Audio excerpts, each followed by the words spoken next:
দেখো বন্ধুরা, আজকে আমি চাউমিন বানাচ্ছি সেই ছোটোবেলাকার মতন, যেরমভাবে মা আমাকে টিফিনের মধ্যে চাউমিন দিত, আলু দিয়ে, পেঁয়াজ দিয়ে, ডিম দিয়ে চাউমিন দিত। সেই চাউমিন অনেক দিন ধরেই খেতে ইচ্ছা করছিল, তো আজকে বানিয়ে নিলাম ঠিক সেইভাবেই। মায়ের মতন টেস্ট ঠিক হয়নি, তবুও চাউমিনটা ভালোই খেতে হয়েছিল। তো এইভাবে আলু দিয়ে, পেঁয়াজ দিয়ে ভেজেছি। ভেজে একটু আলুটা সেদ্ধ যখন হয়ে গেছে, তারপরে আমি চাউমিনটা অ্যাড করে দিয়েছি। এইভাবে চাউমিন আমি করি না, কিন্তু হঠাৎ করে আমার এইভাবে চাউমিন খেতে খুব ইচ্ছা করছিল।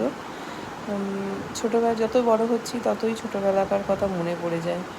সেই জন্য ছোটোবেলাকার জিনিসগুলো সব করতেই ভালো লাগে। তোমাদের কেমন লাগছে? দেখো, চাউমিনটা রেডি হয়ে গেছে, আর চাউমিনটা খেতে খুবই ভালো হয়েছিল। গুড নাইট বন্ধুরা, খুব ভালো থেকো।